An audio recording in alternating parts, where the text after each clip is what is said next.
A dona quase morreu nesse episódio, a Sofia começou a tentar manipular o Harry, e a gente teve aqui um sexto episódio bem morninho, aquele episódio que não entregou tantas coisas, mas essa temporada tá entregando tanto pra gente, tá sendo tão divertida de ser assistida, pelo menos pra mim, que esse sexto episódio, mesmo que tenha sido lento e não tenha entregado tanto, ainda assim foi um episódio que trouxe algumas coisas, e eu quero falar sobre ele com vocês. Vamos conversar também sobre a descoberta do Boyd, sobre a porta escondida atrás da parede da Casa Colônia, muita coisa pra gente falar nesse episódio, mas antes de falar sobre ele, me segue com mais conteúdo de série de filmes, clica no botão de se inscrever e também no botão do like se você gostar desse conteúdo. E comenta muito lá embaixo suas teorias aí pros próximos episódios. Bom, eu preciso comentar primeiro que um dos focos do episódio anterior foi mostrar o Jade naquela viagem de cogumelo, né, dele, onde ele encontrou uma porta escondida embaixo da Casa Colônia. E essa porta levaria pros túneis ali onde os monstros vivem e, consecutivamente, nesses túneis estariam os ossos das crianças lá que precisariam ser salvas. E se esses ossos aí fossem encontrados e talvez fossem tirados desse santuário onde foi feito o sacrifício para toda essa loucura da cidade acontecer, todos eles conseguiriam sair dessa cidade. Então o Jade tinha um foco ali, logo no começo desse sexto episódio, que era encontrar essa tal porta lá na Casa Colônia e mostrar pro Boyd que o que rolou na viagem de alucinógenos dele era real. E quando ele desce lá, e a gente vê o Boyd e a Acosta também nesse mesmo momento, e ele encontra a tal parede que ele achou que teria a porta, ele percebe que era realmente só uma parede. Então o Boyd desacredita um pouco ali sobre o que o Jade estava falando. Todo mundo, na verdade, desacredita, né? Eu também tava meio assim, mais uma pista que não leva a lugar nenhum. Mas eu até tinha a teoria na minha cabeça, quando eu tava vendo essa cena, de que se quebrasse a parede, talvez essa porta estivesse ali. E realmente, né? Isso acontece no final do episódio, porque o Boyd fala ali com o padre nos devaneios da cabeça dele, e o padre fala, ó, você tem que ter fé, você tem que acreditar. E aí o Boyd vai lá, pega uma marreta, quebra a parede, e quem está atrás da parede? A tal porta que o Jade falou. E assim, ao longo da temporada, a gente vê que uma das coisas que eu percebo no Boyd é que ele é muito resiliente em tudo que ele tá fazendo. E eu sinto que ele é o responsável por sempre quebrar os ciclos da cidade, porque ele é o cara responsável por encontrar as pistas, ou por realmente desenrolar pistas que já foram encontradas e tentar ali chegar em uma conclusão. E a gente percebe desde a primeira temporada que a cidade está tentando acabar com o Boyd, focando muito em destruir o emocional dele para que ele não chegue às respostas que ele precisa. Tanto que a gente pode perceber que a cidade destruiu a autoridade dele lá na segunda temporada, então as pessoas começaram a ficar contra ele. A cidade também matou pessoas próximas dele, como a Abby, a Tai-Chan. Tentou até colocar a dona contra ele e também tentou tirar a dona dele nesse episódio. E até mesmo infectou ele com vermes lá nas temporadas anteriores. Então assim, o Boyd sempre sofre consequências por ele tentar chegar próximo a uma verdade do que tá acontecendo na cidade. Então, na minha cabeça, faz muito sentido a gente olhar por um lado onde o Boyd é realmente a peça-chave para acabar com todo o ciclo que tá rolando na cidade. E o Homem de Amarelo chegou ali, trajado de Sofia no caso, pra ele conseguir destruir o Boyd, ou no caso as pessoas da cidade, né? Porque ele percebeu que o Boyd tava chegando muito perto de descobrir uma resposta pra acabar com ele. Então assim, eu tô sentindo que o Boyd realmente é a peça-chave pra tudo que tá acontecendo. Na verdade, eu sinto que todos ali fazem parte de um grande quebra-cabeça. E eu tô muito curioso pra ver onde tudo isso vai dar. Muito curiosíssimo, gente. E agora a gente precisa falar do Victor, que é aquele personagem importante, até porque a gente percebe que ele tá na cidade há muito tempo, ele conhece muitas coisas, e ele sabe que tem algo de errado acontecendo, principalmente por conta do terno amarelo que ele encontrou. E isso mexeu com o psicológico dele, e não só com o psicológico dele, como mexeu também com o Harry, que já a gente fala do Harry. Mas antes eu queria focar no Victor, porque o desenho que ele fez do Homem de Amarelo devorando a mãe dele, acabou chegando ao Boyd, né, por conta do Kenny, né, o Kenny contou sobre o rolê desse tal desenho. E isso mostra que o Boyd agora vai estar inteirado sobre o Homem de Amarelo ter chegado infiltrado na cidade. E, consecutivamente, eu acho que o rolê do Victor saber que o Homem de Amarelo chegou com um carro marrom ali, e eles talvez vão encontrar esse carro marrom nos próximos episódios, porque o Victor até tava desenhando esse carro nesse episódio. Isso provavelmente vai trazer pistas de que a Sofia é realmente o Homem de Amarelo disfarçado, ou algo do tipo. Mas eu não acho que vai ser o Boyd, nem o Jade, nem, por exemplo, a Tabitha que vai descobrir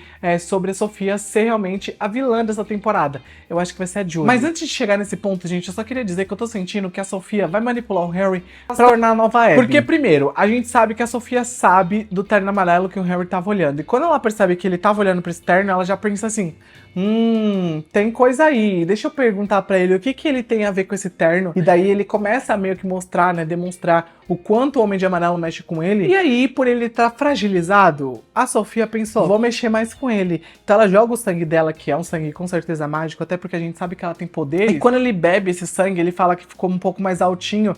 E ela começa a jogar na cabeça dele que tudo aquilo ali pode ser um sonho. E isso me remeteu muito a quem? A Abby, lembram a Abby, a mulher do Boyd, que falou a mesma coisa nas temporadas anteriores, que tudo aquilo era um sonho e ela endoidou? Já que ela ficava falando toda hora que ela precisava acordar as pessoas. E agora a Sofia tá fazendo a mesma coisa com o Harry, tentando colocar na cabeça dele que tudo aquilo é um sonho. Tem caroço nesse angu. E se essa teoria que eu tô falando for verdadeira, a gente vai descobrir que a Abby nunca enlouqueceu. Na verdade, ela foi manipulada pelo Homem de Amarelo. Que talvez fosse uma pessoa disfarçada no ciclo dela ali, quando ela e o Boyd chegaram na cidade. Até porque, se a gente parar pra pensar, o Homem de Amarelo, ou a Sofia no caso, estão manipulando as pessoas pouco a pouco. A gente viu que a Sarah foi manipulada nos episódios anteriores, e também em temporadas anteriores. O Eldy também foi manipulado por algo que a gente não sabe se era bom ou ruim. A gente também percebe que o Harry começou a ser manipulado por ela. Então, ó, eu tô achando que o Homem de Amarelo vai fazer os moradores se destruírem pouco a pouco, criando essas fiques na cabeça de cada um deles, pra colocar eles um contra os outros. É como se ele estivesse plantando uma ideia na cabeça de cada um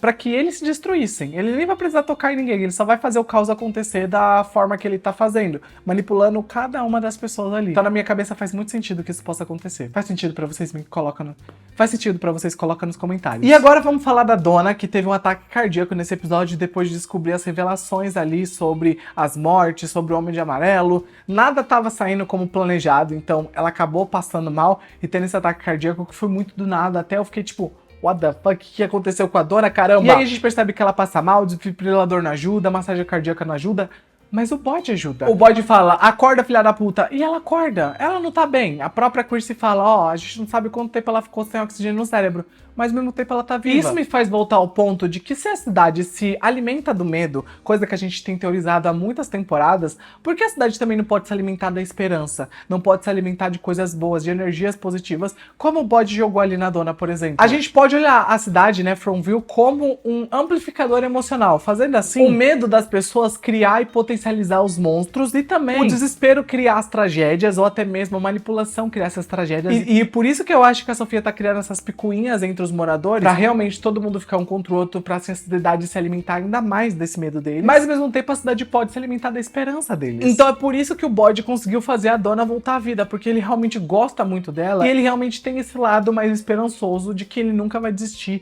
até encontrar uma saída dali. Então na minha cabeça faz muito sentido, eu quero muito saber o que a Donna pode ter visto quando ela morreu, passou dessa pra melhor e voltou. Porque, gente, eles não fizeram isso de propósito, eles fizeram isso com motivo, eu imagino, né? Colocar ela pra morrer, porque ela ficou vários minutos sem consciência, e quando ela voltar, ela pode ter talvez explicações, pode ter aí um conceito maior sobre o que é morrer e voltar à vida ali em Fromville.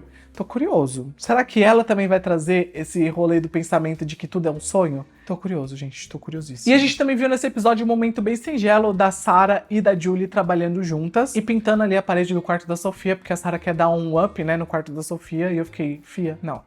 Não. Sofia não merece isso. As duas estavam ali dialogando, a gente não teve muito o que desenrolar dessa cena, foi algo bem bestinha pra narrativa desse episódio. Porém, eu tenho a teoria de que a Julie vai ser responsável por desmascarar a Sofia, gente. Primeiro porque a Julie consegue caminhar ali na história, né? Ela consegue voltar no passado, ver situações, e ela muito provavelmente vai encontrar algum momento que a Sofia tá fazendo alguma coisa maquiavélica. E ela muito provavelmente, por estar focada em fazer o pai dela voltar à vida, pode voltar novamente ao momento que o pai dela morre, e ela vai ver o Homem de Amarelo se transformando na Sofia um pouco depois. Ou algo nesse estilo. Então, assim, eu tô achando que essa habilidade da Julie não vai ser uma habilidade mal usada. Eles vão usar de uma maneira boa pra revelar alguma coisa importante, como a identidade do Homem de Amarelo. Mas eu também acho que não vai muito além disso. Não sei vocês. Eu acho que ela não pode mexer no tempo. Ela só pode olhar o que aconteceu. O que vocês acham que vai acontecer nesse enredo dela? Me conta aí se faz sentido pra vocês ela desmascarar a Sofia. E pra finalizar, gente, esse vídeo, gente, eu preciso falar sobre o corpo do Roger, que foi encontrado ali pelo pessoal que tava voltando, né, da vila. E esse corpo tava com botões nos olhos e a boca costurada. Algo muito esquisito. E algo que me lembrou Coraline. Não sei se vocês pegaram essa referência, mas me lembrou muito Coraline. E no final das contas, eu acho que isso não foi feito também por acaso. Eu tô achando que o Roger pode virar uma boneca viva, igual as bonecas ali da própria Tabitha, que eram umas bonecas gigantescas. Ou eu tô achando que eles vão colocar mais monstros. Eu tô achando que monstros vão aparecer no episódio 7 ou episódio 10, um desses dois. Ou até mesmo eles podem transformar o Roger no primeiro pesadelo materializado deles, que é uma das pessoas ali ao redor dele se tornar uma dessas entidades, um desses monstros. E se isso realmente acontecer, pode mostrar o quanto a Sofia e os monstros de Fromville estão se tornando mais e mais fortes, fazendo esses moradores ficarem com mais e mais medo. Então, isso vai consecutivamente alimentar mais e mais a cidade. Então é muito curioso isso, e é muito interessante o debate que a gente tá criando sobre o que pode ser o Roger ali com o olho costurado e com a boca costurada. Mas eu quero saber o que vocês acharam desse episódio, o que vocês esperam do próximo e se ele realmente for mais fraquinho da temporada até agora. Coloca tudo nos comentários. Me conta as teorias de vocês também. Eu fico por aqui. Beijo e tchau.